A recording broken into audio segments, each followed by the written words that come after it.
découvrir son monde intérieur.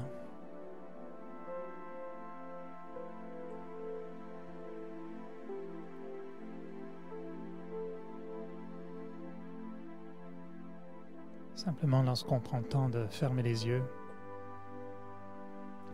c'est comme si on redécouvrait toute une autre dimension.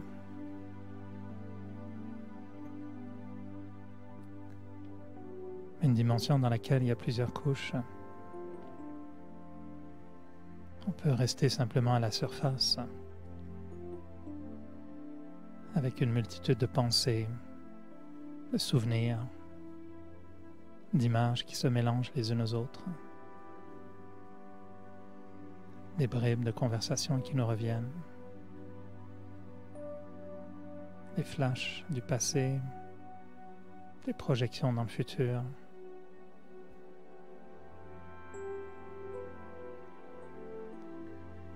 La surface de la conscience est très chaotique, très mélangée, un peu comme de l'eau brouillée. Et c'est seulement lorsqu'on commence à diriger un peu notre esprit, à être plus attentif à ce qu'on ressent,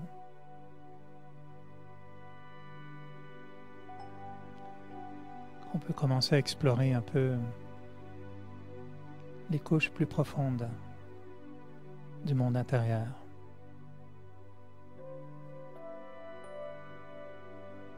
Juste ralentir les pensées.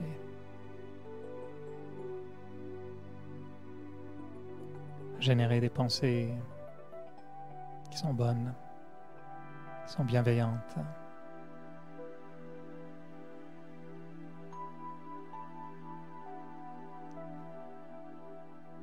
Et faire émerger sur l'écran de la pensée, l'écran de l'esprit, des images qui m'inspirent.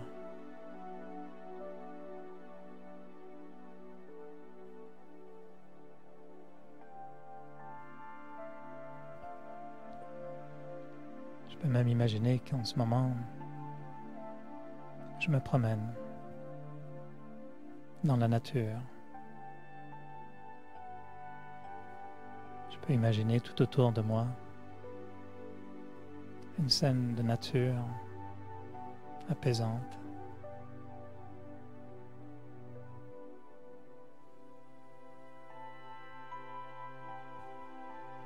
Qu'est-ce que je vois autour de moi? Est-ce qu'il y a de l'eau, de la verdure?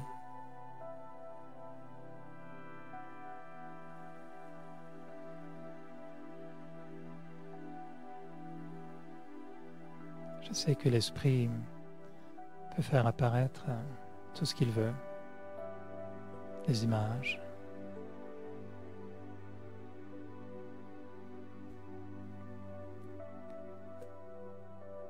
Alors je me concentre sur une seule image, une source de lumière très puissante, un peu comme si je fixais devant moi le soleil, une étoile, une flamme, une source de lumière pure, une lumière qui m'apaise.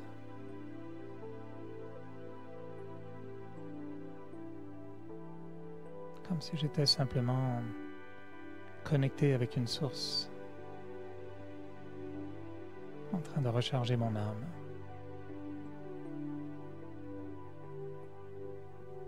Et je me laisse emplir de lumière,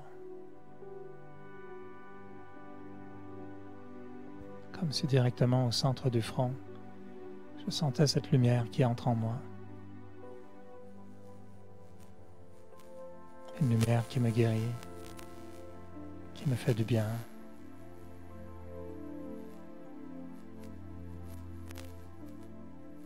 Une lumière qui allume ma conscience, mais aussi mon corps physique.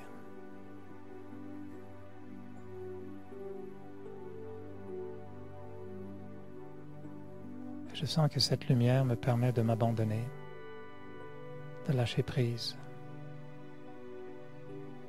Ne plus me préoccuper du monde extérieur. De laisser aller le passé dans le passé et de laisser le futur au futur. Je vais juste ressentir ce moment présent en lumière.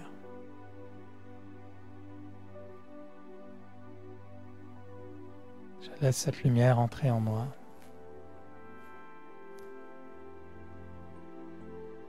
Je laisse cette lumière m'emplir complètement.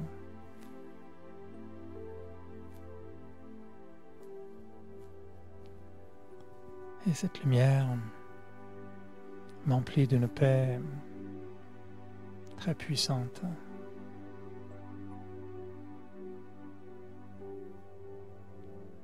Pas simplement le calme, mais une paix qui m'apaise entièrement. Mon esprit, mes pensées sont en paix. Et mes émotions sont neutres, sereines. Et mon corps respire lentement.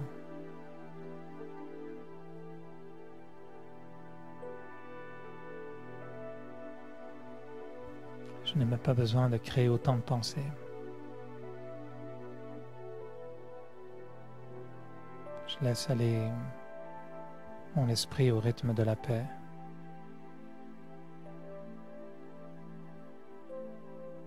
J'absorbe la paix. Je propage la paix.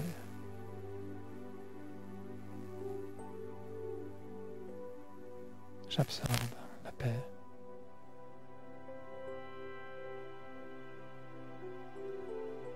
Et je propage la paix.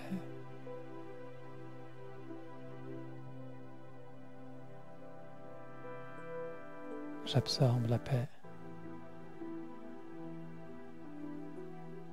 Et je propage la paix.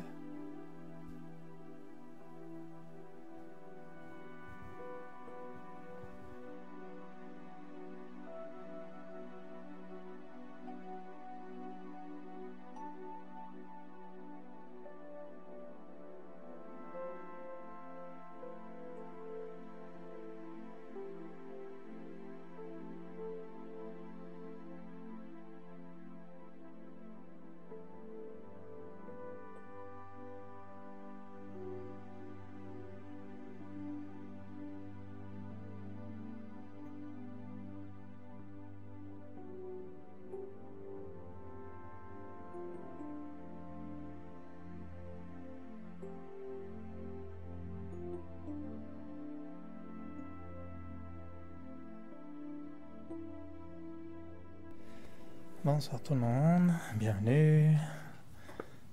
Buenas noches, buenas tardes, hola, coucou.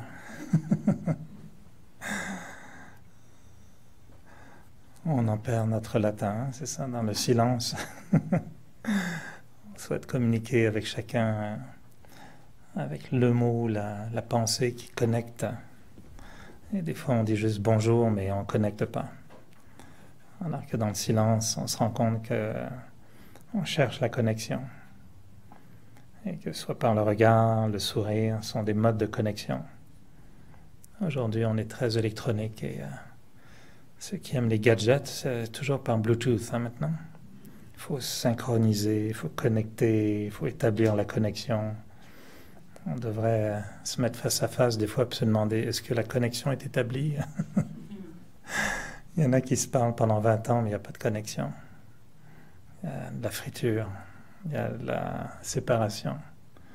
Et il y en a juste un regard, puis ça y est, la connexion est établie. Pas besoin de mot de passe, pas besoin de rien du tout. La connexion se fait juste par un regard. Des fois, juste un sourire, hein, on connecte bien. Et puis cette connexion laisse une espèce d'empreinte de confiance, de respect, d'acceptation. On se sent en sécurité. On n'a pas besoin d'avoir des codes et toutes sortes de choses. On sent que la connexion est établie. C'est pas du tout le sujet pour ce soir, mais c'est pas grave, ça part comme ça. Parce que dire bonjour, dire bonsoir, dire bienvenue, c'est simplement le mot qu'on essaye d'utiliser pour connecter. Et s'il n'y a pas de connexion, on peut bien utiliser tous les mots qu'on veut. On fait juste passer des impressions, des mots qui passent, mais le contenu ne passe pas nécessairement. On peut dire à quelqu'un qu'on l'aime, l'autre ne le ressent pas nécessairement. Et on peut ne rien dire à l'autre et l'autre va se sentir aimé. Comment ça marche? Après tous ces efforts poétiques qu'on fait, des fois on se dit quand même, si t'as pas compris, on a beau y mettre des roses, des fleurs, des poèmes, de la musique, du champagne. Et l'autre se demande toujours, est-ce que tu m'aimes vraiment? Il n'y a pas eu la connexion de cœur à cœur. Souvent on peut connecter, le regard peut connecter les cœurs, il peut connecter les têtes aussi.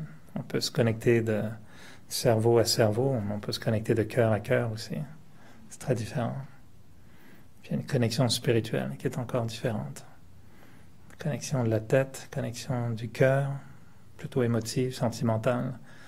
Connexion de l'esprit, connexion spirituelle, c'est une connexion qui est plus dans le domaine c'est comme si on accepte de parcourir un chemin ensemble. On ne sait pas où on va. Quand on connecte de cœur à cœur, c'est comme si on a déjà un territoire auquel on s'identifie, nos émotions, nos sentiments, nos désirs, notre volonté d'être ensemble. Connexion spirituelle, il y a une distance qui se crée aussi, qui est saine, qui est une distance de respect pour se dire d'âme à âme, on ne se connaît pas. De cœur à cœur, on ressent quelque chose. De tête à tête, on se comprend. Mais d'âme à âme, on se rend compte que c'est l'immensité de l'être qui est très méconnu. Ce soir, on joue un peu avec le thème de comprendre son monde intérieur, je pense. Puis au début, ce matin, j'étais parti avec le mauvais thème. Je pensais que c'était découvrir son monde intérieur. Puis pendant la journée, j'avais des idées, découvrir. Je faisais ça très spécifique, découvrir son monde intérieur. J'avais vraiment l'impression d'être avec mon sac à dos et mes gougounes, puis partir à la découverte du monde intérieur. Puis là, quand j'ai vu à un moment donné sur mon agenda, ah non, c'est comprendre mon monde intérieur. Puis je me rends compte, c'est pas du tout la même chose. Là.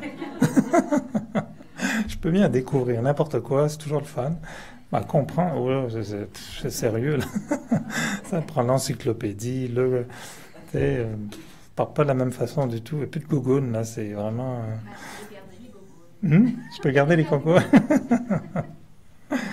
Mais c'est une autre dynamique. Découvrir, ça me paraissait plus léger, plus sympa. Comprendre, c'est comme, oh, bon, là, c'est compliqué. Là, Puis des fois, je trouve que le meilleur chemin pour répondre aux conférences, c'est en 2 mots, genre, pas possible. Non, on peut pas comprendre. Ça y est, ça règle la conférence. Comprendre son monde intérieur. Non, pas possible. On peut pas comprendre ça. On comprend même pas le monde extérieur. Croire qu'on puisse comprendre son monde intérieur, c'est ambitieux. Là. C'est vaste. On n'a même pas fini de découvrir le monde extérieur. On découvre des espèces animales constamment, ce qui est fabuleux. On en perd d'autres aussi. On découvre plein de choses. Toute la profondeur de l'océan est complètement encore inconnue. Alors, connaître la profondeur de son inconscient en soi, comprendre pourquoi les choses fonctionnent comme elles fonctionnent en nous. On peut avoir des pistes, mais vraiment une compréhension totale. C'est assez ambitieux comme projet. Alors, à moins de vous garder jusqu'à minuit, on va abréger ça un petit peu. On va garder ça simple. On ne va pas aller trop loin. Mais je dirais que tout commence par la connexion. Et de la même façon qu'on essaye de connecter les uns avec les autres, puis que ce simple mot « bonjour »,« hello »,« ça va » est un code pour essayer d'établir une connexion. Est-ce qu'on a un bonjour à soi-même? Est-ce que vous vous dites bonjour le matin? Ce serait bizarre, non? Aller devant le miroir, puis vous dire bonjour, ça va? Ce serait un peu schizophrène comme approche. Si tous les matins tu te regardes puis tu te demandes, bon, on est combien ce matin à l'intérieur là? Il y a combien? Qui est là ce matin exactement? Des fois on est branché en ligne, on est connecté en ligne, mais on ne sait pas combien de gens des fois nous regardent. Alors j'en profite pour saluer tous ceux qui sont en ligne. Je ne sais pas combien ils sont, qui est là. Mais des fois, on est un peu comme ça, on est connecté, mais on ne sait pas combien est en nous, combien d'identités vivent en nous. Normalement, si tout va bien, on est tout seul. Je suggère d'ailleurs de rester tout seul dans la tête, là. C'est mieux d'être. C'est déjà compliqué comme ça. Juste être soi-même, c'est compliqué. Mais comment on connecte avec soi-même? On sait dire bonjour à quelqu'un d'autre, mais comment est-ce qu'on établit le contact avec soi-même? En anglais, ils disent to be in touch with yourself, d'être en contact avec soi-même. Ils disent pour signifier un petit peu être un peu ancré ou connecté, grounded. Ils disent aussi donc être en connexion avec soi-même, être vrai, avoir les pieds sur terre. On dit avoir les pieds sur terre. Comment est-ce qu'on se connecte avec soi-même? Et c'est très subjectif. Hein? Les gens vont dire, ils vont se lever le matin, certaines angoisses. Admettons que c'est une journée importante, vous avez un événement important, on se lève, puis l'appréhension, etc. Est-ce que c'est ça, être connecté? On va dire, ok, je suis connecté avec mes émotions, je ressens ça. Mais ça, c'est la surface qui est comme ça. Et on a des émotions superficielles, on a des pensées superficielles, on a des peurs superficielles, on a des désirs le matin. Tu te réveilles, puis tout de suite, là, il y a une odeur de café qui est très présente. Ça, c'est ton bonjour intérieur. Tu sais ce que tu vas faire. Première chose. Premier endroit où on va quand on sort du lit, c'est où? Je veux pas le savoir. Hein. C'est une connexion. Première connexion aussi. Hein? Alors, est-ce qu'on va devant le miroir? Est-ce qu'on va à la toilette? Est-ce qu'on va dans le frigidaire? Est-ce qu'on va sur le balcon? C'est intéressant de se poser la question. Notre réflexe le matin, on va où? C'est la première chose qu'on fait. C'est une méthode de connexion avec le monde. Si en sortant du lit, la première chose que je fais, c'est j'ouvre le frigidaire puis je mets quelque chose dans la bouche, c'est possible. On voit ça à la télé, ça se fait. C'est mon contact, c'est mon premier contact avec le monde extérieur. Si en me levant, j'ouvre les yeux, puis il y en a, première pensée, c'est à Dieu de dire, pas adieu, bye bye, là, mais de dire adieu, bonjour, de dire, ou de dire à la vie, ok, j'ai envie. C'est un bon début déjà. Je suis encore, quand j'étais jeune, moi, je rêve encore très, très, très intensément. Et j'ai vraiment, je ne sais pas si c'est un cadeau ou une malédiction, mais j'ai un cerveau très, très branché rêve. J'ai le câble, moi je pense intérieur, là, j'ai le câble, j'ai énormément de chaînes de télé câblées dans mon rêve. Et il y a des matins où je ne savais pas si j'étais réveillé. Ça m'est arrivé encore la semaine dernière. Je faisais un rêve dans lequel il y avait un contraste entre la beauté des oiseaux. J'étais dans une espèce de champ, puis il y avait des oiseaux, mais absolument magnifiques. Je me souviens dedans, il y avait des belles plumes jaunes, puis je voyais la lumière à travers. Puis j'étais vraiment conscient de la beauté de l'oiseau, de tous ces oiseaux, puis leur légèreté, etc. Puis à un moment donné, j'ai senti comme des naseaux. C'était vraiment comme un museau. Il y avait des naseaux à côté de moi.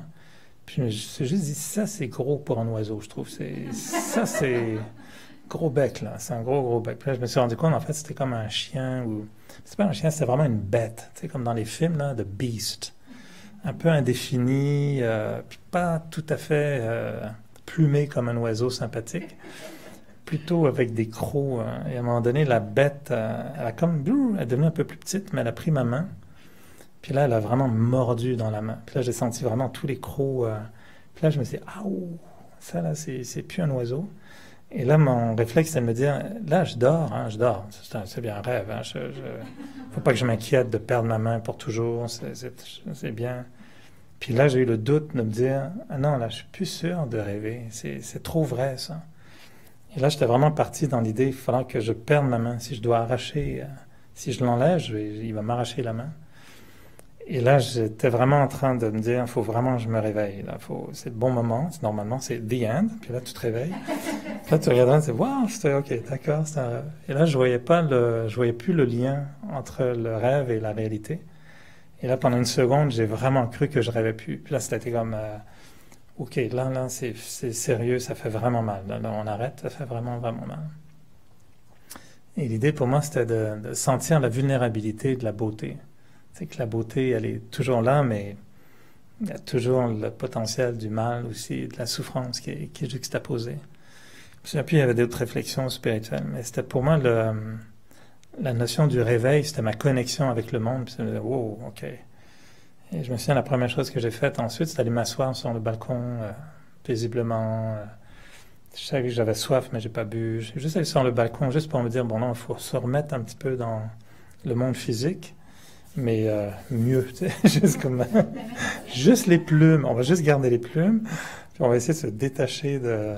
Juste parce que le rêve est quand même... Des fois, les rêves sont tellement puissants que tu ne veux pas partir toute la journée en te tenant la main comme ça. Ça va? Non, j'ai mal à la main. Alors, comment on connecte avec soi-même? Puis comment est-ce qu'on se connecte avec le monde?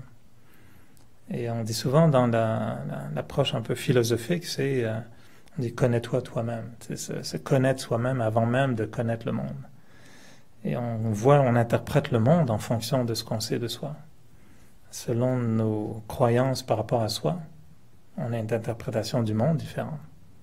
Si je crois que en sautant devant un camion, c'est absolument pas grave, puis qu'en fait je vais être mort de rire parce que je vais me réincarner tout de suite dans un petit bébé chevreuil, ben vas-y mon ami, saute. Il faut vraiment une croyance très très forte pour faire ça. Puis là, avec un grand sourire, allô, puis malheureusement, là, ils se font dire désolé, il n'y a pas de chevreuil disponible. I don't know. Tu sais, qu'est-ce qu'on croit vraiment par rapport à soi? Et selon comment on se connaît, comment on se reconnaît, comment on se comprend, ben, c'est comme ça qu'on va se comporter aussi. Quand les gens disent « Ah, je peux bien faire ça, c'est pas grave, il n'y aura aucune conséquence. » Ben, j'espère. Sinon, il y aura des conséquences.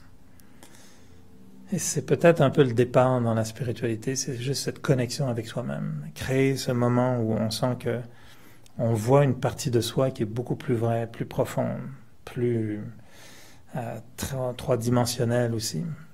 Et nous, dans la méditation, c'est un mot très simple. C'est quoi l'équivalent de bonjour à soi-même?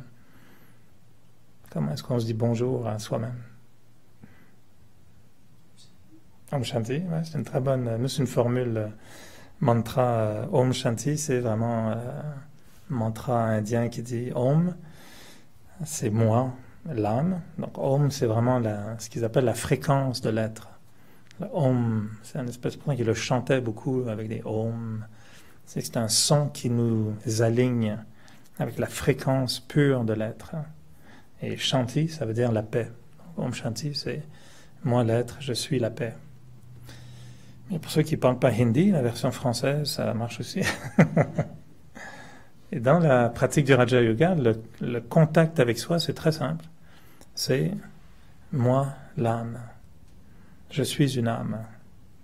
Et ce qu'on utilise beaucoup dans la méditation, c'est cette simple pensée de se dire, de s'affirmer, moi, l'âme, je suis une âme. Et je vous invite à essayer ça le matin en vous levant. Ça fait un autre matin différent, mais vous levez le matin, vous dites, ah, ok, je suis une âme. Essayez ça le matin. Puis c'est une première pensée qui va nous amener à, ok, c'est quoi être une âme?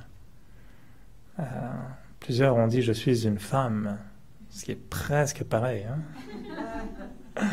Mais les hommes, eux, c'est je suis le homme, om. Donc on n'est pas loin, mais on est dans la version hindi. Donc l'homme, c'est homme, femme, c'est âme. C'est la même chose. Mais le son qui est derrière, c'est je suis un être de conscience, un être vivant. Et ce qu'on essaye de ressentir dans la méditation du Raja Yoga, c'est que c'est l'être vivant qui donne du pouvoir à la matière. Et que si un corps physique, qui est une machine absolument phénoménale, en ce moment, je sais que je zigzague un peu dans mes pensées, mais c'est pas grave. Un très très bon ami, vous allez voir qu'il est vraiment très très bon ami, voulait absolument me prêter sa voiture. Je suis tombé très bas dans la conscience spirituelle, conscience matérielle. On va aller dans la voiture.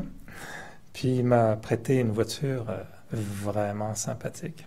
Audi, presque neuve, hyper puissante. Et même si ma voiture n'était pas mauvaise, mais là tu passes dans un autre calibre. Puis pour ceux qui aiment les petits joujoux, comme les hommes, là, les hommes qui aiment les voitures, c'est assez impressionnant. C'est dans des machines, mais hallucinantes. Elles font tout pour toi. Tu voles là-dedans. Elles pensent pour toi, elles te proposent. C'est des ordinateurs vraiment très, très élaborés. Puis c'est vrai que quand tu es dans une machine aussi puissante que ça, il faut juste pas oublier une chose, c'est qu'il faut quand même la conduire. Faut juste pas oublier que ultimement, elle ne tournera pas le coin de rue toute seule, il faut quand même la conduire. Puis à la beau être puissante, ça reste celui qui conduit, qui peut faire une grosse bêtise avec ça. Parce que la puissance vient quand même du conducteur aussi. C'est le conducteur qui sait ou pas conduire ces gros engins. Et moi je me dis, notre corps, c'est une Audi ou BM, enfin ce que vous voulez, une petite Fiat si vous préférez, mais c'est une voiture incroyable, avec une puissance, une capacité, etc. Mais ça reste quand même qu'il faut un conducteur. Puis tant qu'il n'y a pas de conducteur, enfin pour le moment maintenant ils inventent des voitures sans conducteur, mais sans conducteur, la voiture elle bouge pas, elle roule pas, elle fait rien du tout. Puis le moment donné où le conducteur vient dans la voiture, là il peut faire fonctionner la voiture. Et nous, ce qu'on essaye, c'est de ressentir la même chose d'un point de vue spirituel. Quand on se lève le matin, de sentir que moi, l'âme, tu mets en marche la machine, là. Puis il y en a que ça commence. Bon, il y a un peu de pollution, il faut changer le filtre. Ouais, vous avez peut-être besoin d'un changement d'huile. Peut-être des problèmes d'amortisseur. Sortez le matin, j'ai mal aux genoux. C'est sûr, on a tous des vieux chars, un petit peu abîmés. C'est un petit peu vieux, là. Tu sais, quand tu as un char en 1962, ça commence à... Quelle année ton char en 62? Ouais, c'est sûr que ça commence à devenir une antiquité. Toutes les fonctions ne sont plus tout à fait là. Tu passes ta langue sur les dents, puis tu te rends compte qu'il en manque quelques-unes. Tu te dis, ouais, il a vécu quand même. Il y a des traces, des cicatrices, il y a des bosses. On est des vieux chars. Enfin, on a un vieux char. Mais le conducteur reste un conducteur. Et ce qu'on essaye de ressentir dans la méditation, c'est cette espèce de contact avec soi-même, mais que ça, c'est mon véhicule, c'est mon corps. Mais moi, je suis l'âme. Et je dirais que commencer à comprendre le soi, c'est d'abord connecter avec une partie de soi qu'on n'a peut-être pas allumée très souvent. Et souvent, ce qu'on a allumé le matin, c'est le corps. Zombie, frigidaire, zombie, toilette. Premier besoin du corps. Est-ce que certains ont le réflexe première direction, lumière, méditation, silence, se lever le matin du lit, s'asseoir sur le lit juste une minute pour... Je suis l'âme, je suis la paix, je suis l'énergie. C'est une autre façon de commencer la journée.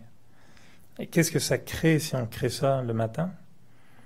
Ça crée une dimension de conscience. Ça crée... si vous levez le matin en vous disant « Hey, je suis en vie, c'est magnifique.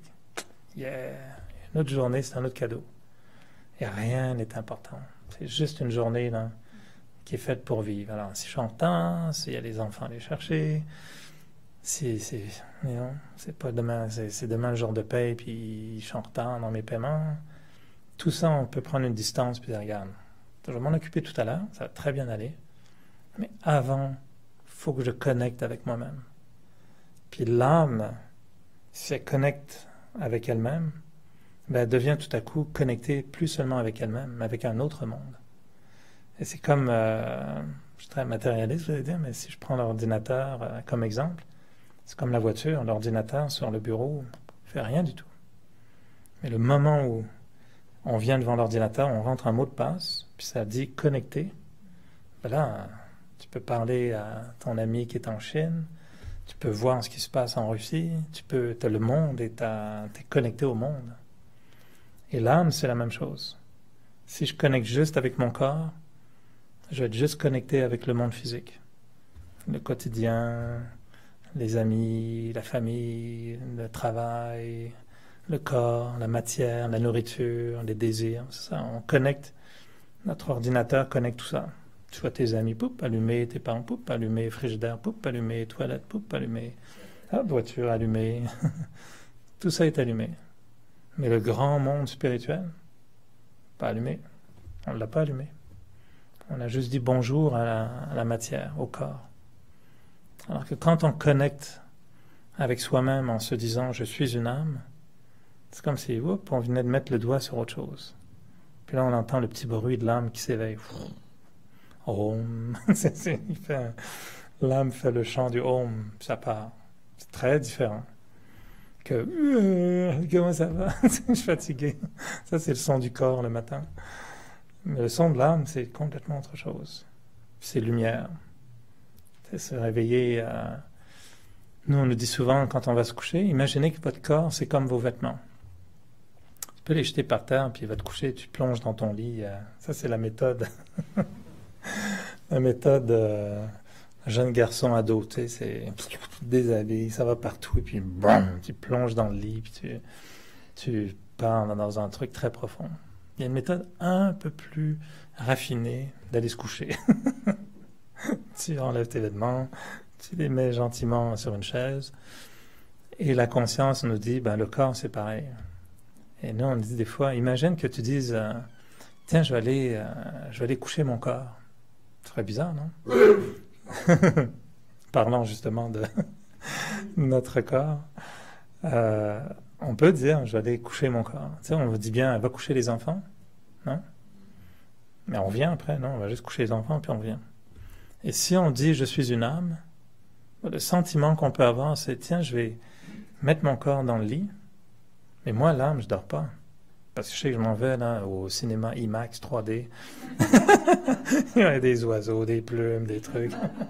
Je m'en vais pas du tout me coucher. Moi, je m'en vais au cinéma toute la nuit.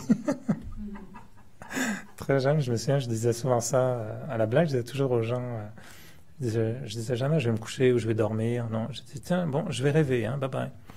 Et pour moi, vraiment, la nuit, c'était je vais pas dormir. Je vais surtout rêver parce que j'avais hâte de savoir, bon, qu'est-ce qui va se passer? Est-ce que je vais retrouver les oiseaux de la nuit dernière? Est-ce qu'il y a un épisode? Est-ce qu'on continue? Mais j'avais vraiment des rêves. Puis avec une de mes sœurs, elle était pareille que moi. Puis le matin, c'était notre grand truc, c'était se raconter nos rêves. C'est vraiment avant qu'il s'évade complètement. Donc connecter en tant qu'âme, c'est très différent.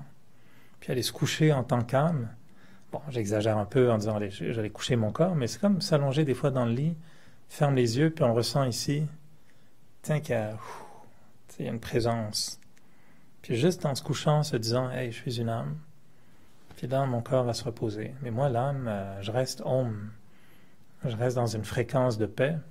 Et oui, je vais devenir un peu ce qu'on appelle latent. Je vais devenir comme en suspension. Je me mets au repos aussi. Et l'âme, pendant le sommeil, bien sûr, se repose aussi. Baisse un peu son niveau d'activité, moins de contact sensoriel et autres. D'être conscient que l'âme est dans le corps. Et se lever le matin puis te dire, moi je suis l'âme, c'est une autre dimension. Et c'est seulement quand on explore cette dimension, et c'est pour ça que je préfère la portion découvrir, qu'on finit un peu par comprendre.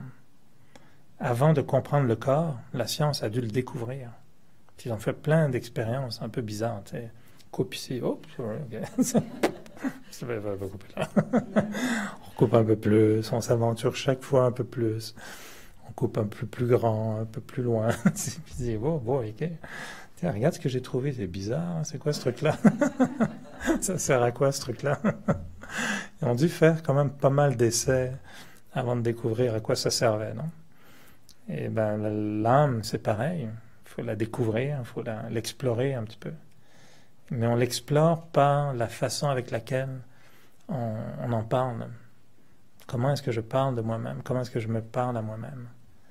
Il y a des gens qui disent, bon, allez, Eric, il faut que tu fasses ça. Ils se parlent en tant qu'Eric, ou en tant que Marie, ou Julie, ou peu importe. Regardez, les joueurs de tennis sont vraiment bizarres quand ils jouent au tennis. Ils se parlent sans arrêt. C'est comme vraiment de dire... Ils sont intenses, hein, sur un terme. Puis, je ne sais pas ce qui se cause, hein, mais ils causent beaucoup tout ça. Je pense que c'est la pensée comme ça par rapport... Moi, j'ai commencé à le faire d'ailleurs en jouant au tennis, puis je comprends pourquoi ils le font. C'est très, très bien. Parce que tu n'as pas le droit d'avoir ton coach à côté de toi au tennis. Donc, tu te parles à toi-même. Et moi, mon prof de tennis m'avait fait remarquer ça à un moment donné où il voyait bien que j'étais un peu frustré, puis je pense que j'ai raconté il n'y a pas longtemps, puis il me dit, qu'est-ce que tu te dis dans ta tête depuis 5 minutes? Puis vraiment, ça a été comme un choc pour moi de me dire, hey, pendant 5 minutes, là, j'ai des pensées vraiment négatives. T'es nul, tu n'y arriveras jamais, t'es trop vieux, t'as vu tes genoux, tu n'es pas capable. Il t'a toujours répété la même chose, puis t'es pas capable. T'as peut-être même pas la bonne raquette, faudrait que ça coûte trop cher. Je vous jure, j'avais une série de pensées, je me dis, hey, c'est épouvantable. C'est sûr qu'en tant que Raja Yogi, là, je viens de perdre mon diplôme total. Ils vont me renvoyer au centre l'émergent. Je veux dire, pas du tout à l'image de ce qu'on enseigne.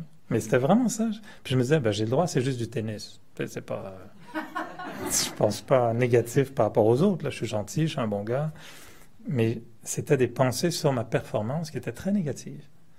Puis ça, je vous jure, c'était vraiment mon prof de tennis qui m'a dit, non, comment tu te parles quand tu joues va affecter ton jeu. Puis les joueurs de tennis, on le voit, ils doivent se battre contre leurs démons intérieurs. Ils se tapent, ils se cognent, ils cassent les raquettes. Pas bon, ça. Faut pas casser la raquette. Faut dire à la raquette, je t'aime. C'est toi qui vas marquer le prochain point. Hein. J'ai confiance en toi. Non, je sais pas s'il faut dire ça, mais j'ai essayé. Mais il faut se parler correctement. Et depuis, je vous jure, hein, c'est ce que je fais beaucoup au tennis en ce moment, puis c'est vraiment un autre jeu. D'être positif à soi-même, face à soi-même. OK, là, tu l'as pas eu, mais le prochain, ça va être beaucoup mieux, toi. Le prochain, tu peux faire mieux, tu es capable. Et maintenant, avant, je détestais le revers, puis maintenant, ma pensée, je vous jure, quand le revers arrive, je dis, ah, ça, je suis capable. Je n'arrête pas de me dire, quand la balle arrive sur mon revers, ah, je suis capable. Puis ça marche de mieux en mieux. Et ça vient en lien avec la retraite à laquelle j'assistais récemment. Puis la dame nous disait, est-ce que les pensées que vous avez envers vous-même sont comme des bénédictions que vous vous donnez? Puis là encore, je me suis dit, ouais, peut-être un petit ajustement serait nécessaire. Mais j'ai trouvé que c'était les mêmes enseignements. Un sur un terrain de tennis, l'autre dans la salle de méditation. Mais c'est la même chose. Comment je me parle à moi-même? Ça, c'est le contact avec soi-même. Imaginez que vous ayez quelqu'un avec qui vous vivez. Chaque fois que vous le voyez, t'es donc ben laid, t'es nul, puis t'as vu ça, t'es mal habillé, puis tu sens mauvais, puis pourquoi t'es en retard, puis t'as mal mangé, puis tu m'énerves. Combien de temps vous allez vivre avec cette personne? Hein? Peut-être 20 ans, c'est ça le problème. Mais ça va pas être 20 ans de bonheur. Mais imaginez la qualité du contact si on se parlait comme ça entre êtres humains. Ben, il y en a qui le font malheureusement. C'est pas un bon contact, ça. Ça ne crée pas une belle relation. Comment on se parle à soi-même? Et je dis pas qu'on est aussi mauvais, mais je pense que des fois, on n'est pas très positif face à soi-même. Oh, je sais pas si je vais dire, ah, ça m'énerve. C'est mauvais de se dire ça, ça m'énerve. On n'est pas... C'est comme si tu dis à l'autre, ça t'énerve, ou je t'énerve, ou tu m'énerves. Non. Pourquoi on ne se dirait pas à soi-même, non, je vais y penser, je suis sûr que je vais trouver une solution. Je suis libre de penser l'un ou l'autre. Vous allez me dire, mais oui, mais la vérité, c'est que ça m'énerve. Mais c'est cette vérité qu'on accentue. Et si je commence à me dire, face à une angoisse, non, je vais trouver une solution. Je suis sûr que je vais trouver une solution. J'en trouve toujours une. Vous allez voir que 10 minutes plus tard, ça vous énerve moins. Puis 3 heures plus tard, puis le lendemain, il a trouvé une solution. Puis vous dites, j'avais pas de raison de m'énerver. Donc on peut prouver que changer nos pensées, ça fonctionne. Ça crée une émotion qui est différente. Donc, comment je pense quand je pense à moi? Qu'est-ce que je me dis? Comment je me parle? Ça, c'est la connexion avec soi-même. Établir la connexion avec soi-même. Si on se dit plus en plus des choses correctes, c'est évident que notre compréhension de soi va changer. Récemment, j'ai eu une idée, puis à un moment donné, après, je me disais, j'ai une bonne idée, puis juste peut-être, je sais pas, le lendemain ou plusieurs heures après, je me disais, et si c'était pas mon idée? Je l'ai juste, je l'ai captée, mais c'est pas la mienne. Arrête de penser que tu as eu une bonne idée, c'est pas la tienne. Attention, là, Et le moment où je me suis désapproprié de cette idée, je me suis trouvé chanceux d'avoir pu recevoir en cadeau l'idée qui était là. Vous voyez la différence? Oui, c'est comme de se dire, merci, c'est un beau cadeau. Mais c'est pas, il n'y a plus d'arrogance, quoi. Il n'y a plus d'ego. C'est plus l'humilité de, je suis content, merci, c'est un beau cadeau. C'est pas mon idée. Donc si après, il y a du succès, Je ne vais pas dire, ah, c'est moi, hein, c'était mon idée. Ça va devenir l'orgueil, l'arrogance. Je ne vais pas me dire ça. Je suis chanceux d'avoir été l'instrument pour qu'on m'ait fait confiance pour me confier cette idée pour que je la transmette. Moi, je le voyais comme ça. Je disais, c'est bon, ça me donne moins le sentiment d'appartenance, d'appropriation d'une idée, puis c'est pas l'importance. Mais c'est quand même une idée intéressante, et je me disais, et si c'est pas la mienne? Juste changer la façon de se parler à soi-même. C'est une approche différente, c'est subtil. Mais qu'est-ce que ça m'apprend? Que je peux me comprendre différemment, que je suis un être réceptif. Et qu'en fait, le jeu de la vie, c'est capter les belles choses, puis pas penser toujours que je suis brillant. Hein, non, j'ai juste capté une bonne idée, puis je la transmets. Puis c'est pas moi. Oui, je pense. Puis de pas nécessairement... on n'a pas besoin de signer toutes les œuvres d'art qui nous passent entre les mains. C'est pas la mienne. C'est comme si tu recevais un beau Monet, là, puis tu mets ton nom dessus. Hey, regarde. Non, c'est que c'est pas toi qui l'as vraiment peint. Hein. C'est pas très correct de mettre ton nom comme ça sur toutes les toiles. Tu te promènes partout. Ça s'appelle du tag d'ailleurs, ou du graffiti. On comprend, je pense, des parties de soi qu'on explore différemment. Puis si on pense qu'on s'est compris, je pense que... En tout cas, moi, personnellement, je me tromperais, quoi. Si je me dis, ça y est, je comprends tout sur moi, non.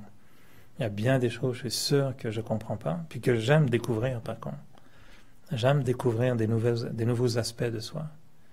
Et se rendre compte que, récemment, je me disais, combien de temps je passe à être conscient de mon niveau d'énergie? Imagine que vous êtes dans une voiture ou dans un ordinateur, puis tu es perdu dans la voiture, les boutons, puis à un moment donné, il faut juste reprendre conscience que, hey, je ne suis pas une voiture, là, je suis un individu. Pareil avec l'ordinateur, tu es dans le monde, tu regardes des trucs, à un moment donné, il faut... je respire, là, puis je peux-tu reprendre mes émotions et ne plus abandonner mes émotions à ce qui est dans l'ordinateur? Excusez-moi. Et de la même façon, la méditation, c'est un peu ça, on est constamment enclenché dans les émotions, les sentiments, les expériences sensorielles, les discussions, l'événement. Tu te lèves le matin, justement, c'était ce matin, je regardais les nouvelles, une tour qui brûle à Londres, un républicain se fait tirer dessus. Tu sais, c'est dans un monde intense, là. Mais à un moment donné, il faut en méditation tout débrancher ça, puis juste reprendre contact avec, hey, c'est pas moi qui brûle, c'est qui suis-je? Et c'est là où la pensée devient importante. Je suis une âme. Et de se dire ça, je suis une âme, c'est comme de déclencher toute une autre conscience. Si vous disiez je suis un âne, ça ressemble beaucoup, hein, mais c'est pas la même chose. Une espèce de bourrique. Hein, quand j'étais jeune, on me traitait souvent de bourrique. T'es têtu comme une bourrique. T'es têtu comme un âne. Non? Maintenant, j'espère qu'on va me dire, t'es ouvert comme une âme. Non pas têtu comme un âne, mais... Non, t'es ouvert, t'es OK. Les pensées qu'on crée par rapport à soi-même deviennent notre réalité. On est ce qu'on pense. Et si on crée des pensées axées sur une dimension plus spirituelle, c'est ça le but de la méditation et de la spiritualité, on injecte dans l'âme une perception spirituelle de la vie. Puis on commence à accepter les autres d'un point de vue spirituel. Et peut-être qu'on ne voit pas l'autre non plus comme un âne, mais peut-être plus comme une âme. C'est beaucoup plus agréable de voir les âmes que de voir des ânes, de voir des espèces de bourriques partout. Voir des sages et non pas des singes aussi, tu sais, c'est mieux de pas comprendre, pas imaginer que tout le monde est juste comme un singe non plus. Mais tout le monde a des qualités. C'est dur des fois de voir la qualité de l'autre. Mais si on la transpose à un niveau spirituel, c'est plus facile. Et la pensée, moi, qui m'aide beaucoup pour faire qui peut faire le saut entre être coincé dans la personnalité de l'autre, puis aller dans une dimension spirituelle, c'est de se dire, qu'est-ce que je peux faire pour aider? Puis le moment où on cherche à être dans une position où on aide les autres, on arrête de juger l'autre. On arrête de limiter l'autre Faites l'expérience. Quelqu'un qui vous agace un petit peu à cause de sa personnalité, puis si vous deviez dire honnêtement, cette personne, honnêtement, elle m'énerve, puis sincèrement, j'ai pas envie de la voir. Non, c'est vrai, des fois, ça arrive. Hein? Mais quand on ressent ça pour quelqu'un, moi je vous invite, essayez de trouver c'est quoi la pensée pour déclencher une autre attitude par rapport à la personne. Puis essayez ces deux pensées-là. Qu'est-ce que je peux faire pour aider? Et le moment où on essaie de... OK, donc elle m'énerve, OK, mais en fait, la personne, elle est dans le trouble. Elle est elle-même négative, elle est empreinte de négativité. Qu'est-ce que je peux faire pour aider? Puis la meilleure chose qu'on peut faire pour aider, c'est au départ, commencer à avoir une qualité dans cette personne. Oui, elle m'énerve, oui, elle a tout fait croche, oui, elle m'a dit la mauvaise chose, oui, elle a fait ce qu'il fallait pas faire, oui, elle a encore, et encore, et encore. Mais, elle a sûrement une qualité. C'est quoi?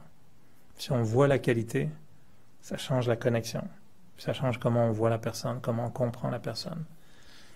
Donc, le mécanisme est le même, que ce soit avec soi-même ou avec les autres. C'est pour ça qu'on dit ce qu'on pense, c'est ce qu'on est. Puis c'est ce qui nous fait voir le monde. On voit le monde sous cet angle-là. Si je me vois de façon plus positive, si je me parle de façon plus positive, je vais aborder les autres de façon beaucoup plus positive. Si je ne me respecte pas, peu de chances que je respecte les autres. Ou alors c'est simplement par un complexe d'infériorité. Ce n'est pas le respect des autres, c'est simplement la soumission à l'autre, l'abaissement de soi, qui a l'air d'un respect de l'autre, mais ce n'est pas ça. Je me trouve nul, donc je fais juste louanger les autres puis trouver les autres tellement bons. C'est pas du respect, c'est juste au contraire, c'est une diminution de moi.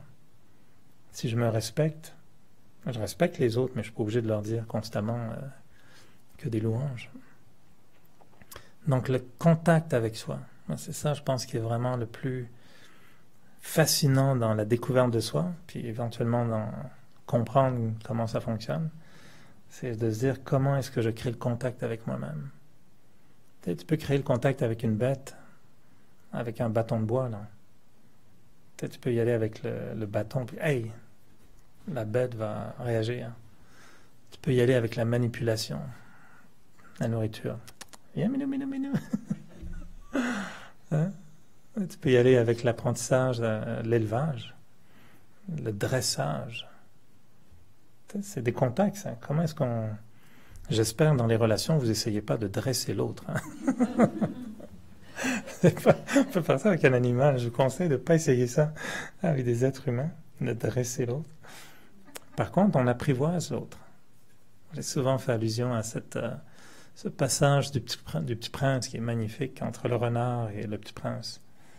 Et le petit prince, en voyant le renard, il croyait voir un espèce de petit panda, un espèce de petit joujou à pluche. Il pensait que tu vois le renard, tu le prends, puis tu veux le renard, tu veux le caser. Le renard dit hey, oh. Non, moi je suis un être que tu vas respecter, il faut que tu m'apprivoises. Puis quand tu m'auras apprivoisé, là on sera amis. Vous vous souvenez de ce qu'il lui a fait, hein? Il lui a dit tous les jours tu vas venir, puis on va se rapprocher un peu. Puis le prince il dit ouais, mais moi on fait ça pendant combien de jours? Moi je pars dans 8 jours. Tu sais que dans 8 jours, on va être près l'un de l'autre, mais il sera le temps de partir. Il dit oui, mais tu m'auras apprivoisé. C'est très beau ce passage. C'est très la psychologie profonde. Qu'est-ce que ça dit? Voilà comment créer le contact avec l'autre.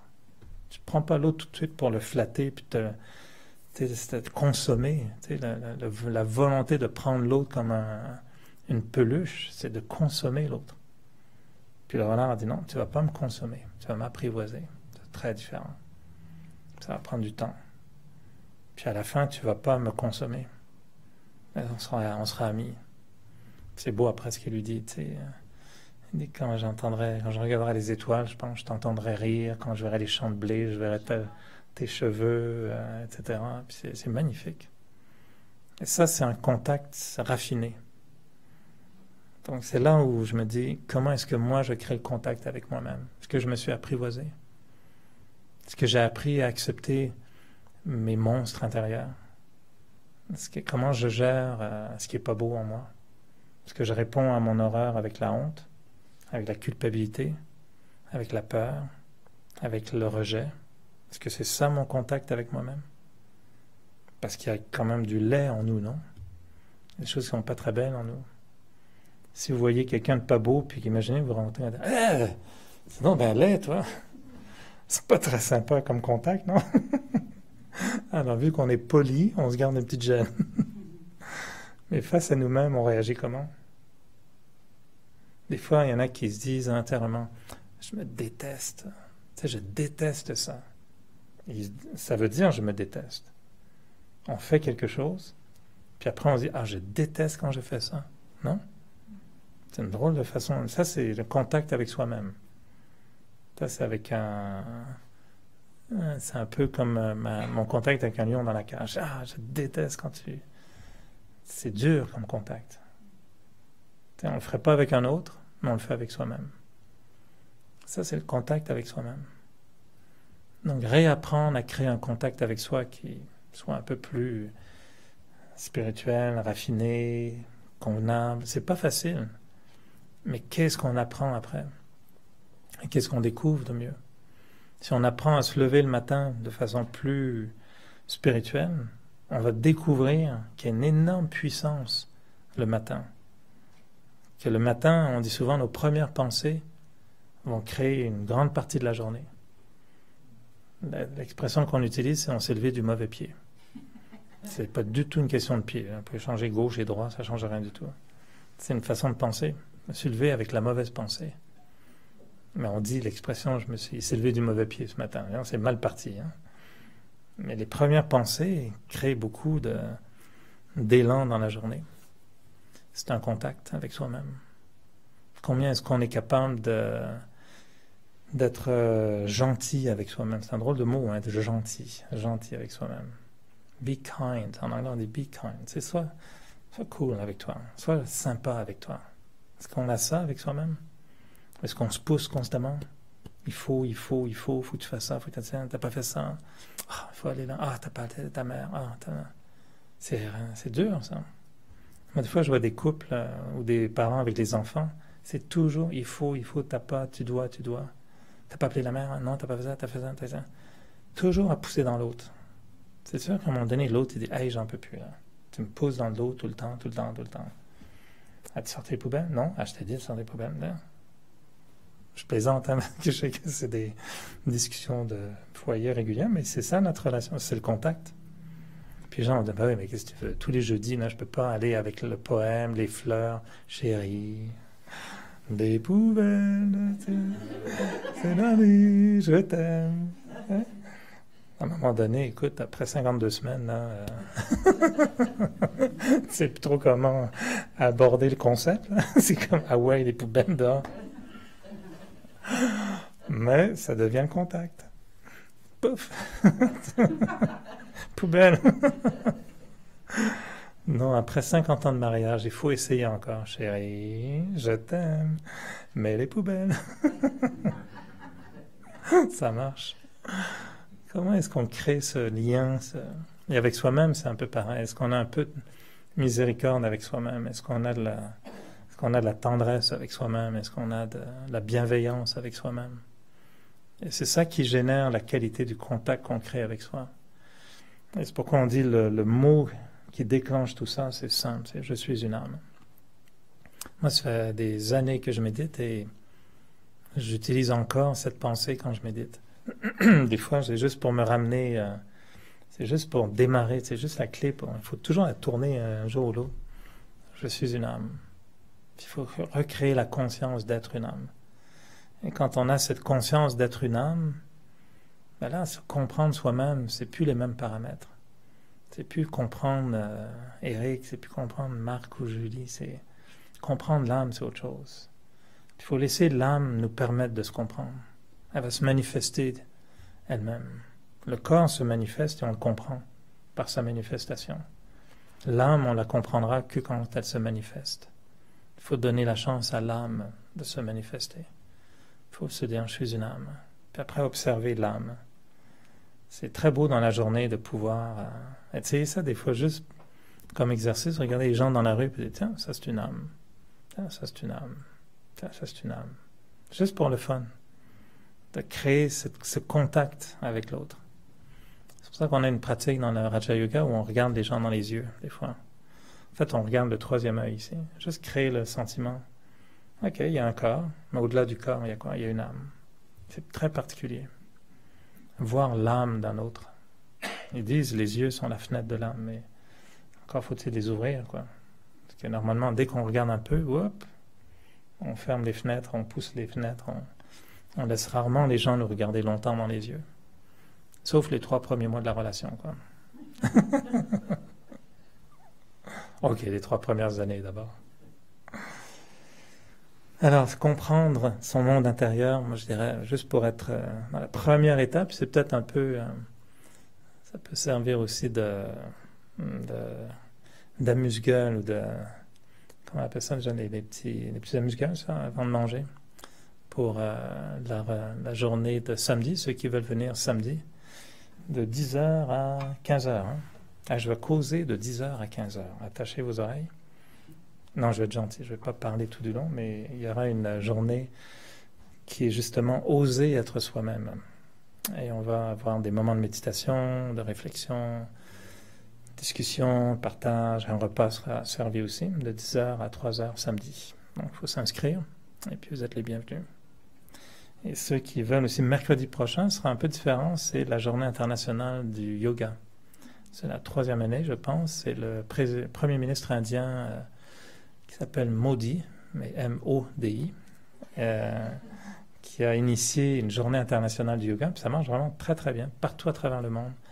Le 21 juin, il célèbre donc la journée internationale du yoga. Donc nous, on fera ici une soirée sur le thème du yoga de l'esprit. Voilà. Comment est-ce qu'on comprend le yoga, mais ici d'une approche beaucoup plus spirituelle. Alors, on termine en méditation.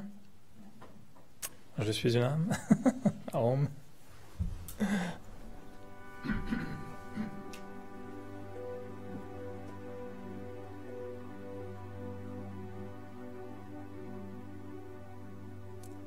Alors, on peut garder les yeux ouverts ou les fermer comme vous voulez, mais c'est bien de les laisser ouverts des fois juste pour être naturel. Juste pour être conscient de la pièce dans laquelle on se trouve. Être conscient des gens qui nous entourent. Et juste être conscient qu'en même temps, qu'on peut percevoir tout ce qui est là autour de nous. On peut aussi être conscient de ce qui est en nous. Tout en voyant ce qui est autour de moi, je peux visualiser un endroit très différent. Même en ayant les yeux ouverts. Je peux très bien imaginer ce qui se passe sur la rue ici à l'extérieur. Je pourrais visualiser des voitures qui passent. Mais en revenant dans ce monde intérieur, je me dis simplement que je suis une âme. Que c'est moi l'âme qui vit à l'intérieur du corps. Que c'est moi l'âme qui fait bouger le corps.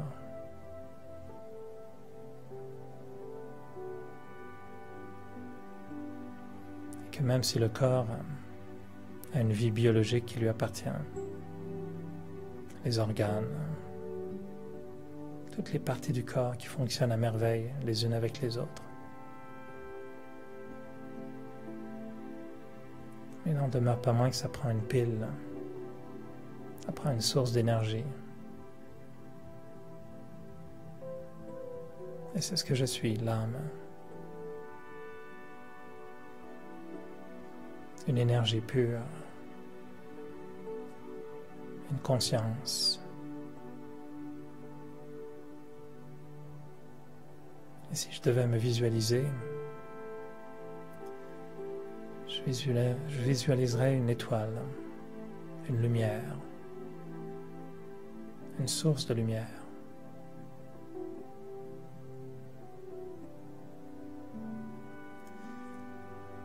Et si je me concentre au centre du front, je peux ressentir que c'est là que siège l'âme. Un peu comme le conducteur dans son véhicule.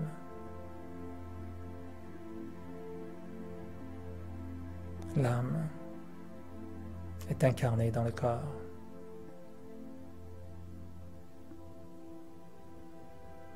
Et l'âme est une source d'énergie puissante.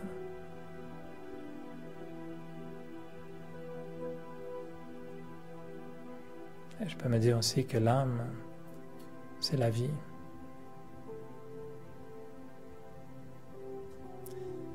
L'âme, c'est l'être.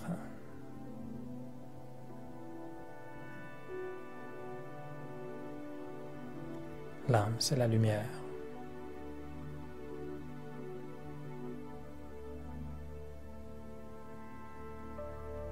Et quand je pense, je sais que ces pensées viennent de l'âme.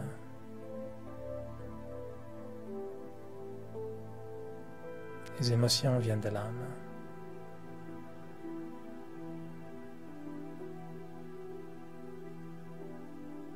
La conscience est dans l'âme. Et même ma personnalité. C'est ça, l'âme.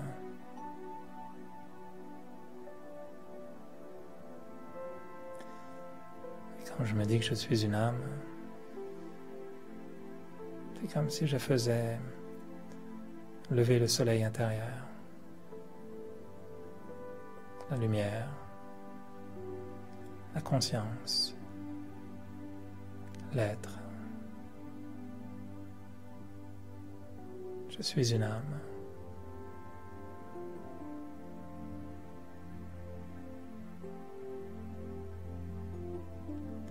Et c'est moi l'âme qui pense.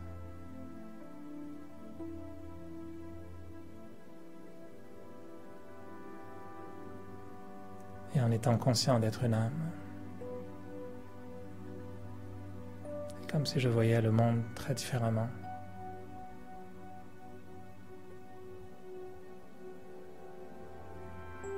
Je peux apprécier simplement le fait d'être en vie, d'être là dans mon corps.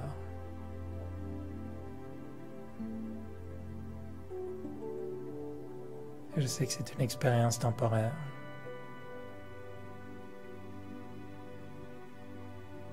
Que je suis venu dans ce corps, que le corps a grandi, a vieilli, et qu'un jour je devrais quitter le corps.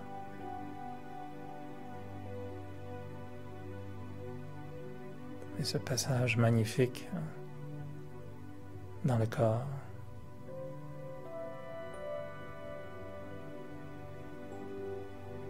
me permet d'être conscient de chaque moment, d'apprécier chaque moment.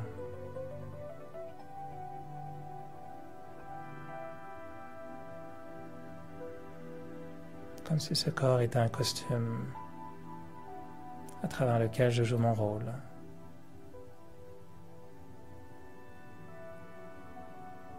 Je sais que je suis ni homme, ni femme, ni grand, ni petit. Parce que moi, l'âme, je suis seulement une énergie, une lumière.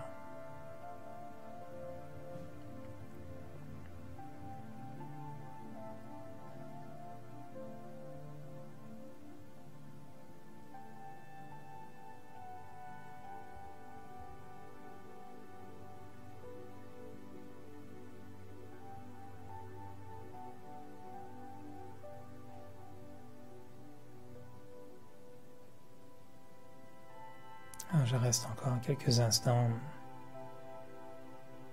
à simplement entendre la voix de l'âme.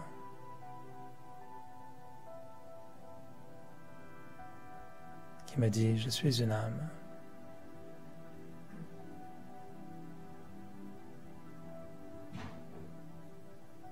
Et moi l'âme, je suis une âme en paix.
Shanti. Maintenant, si je dis au revoir, est-ce que ça veut dire qu'on déconnecte? On peut dire au revoir, mais c'est une invitation à une reconnexion, alors c'est ça? Au revoir, à la prochaine connexion, quoi. À bientôt. Alors, merci d'être venu, je vous souhaite une belle soirée, puis un bon contact avec vous. Hein. Peut-être on se reparlera la semaine prochaine, comment on a contacté chacun avec soi-même. Bonne semaine, Om Shanti.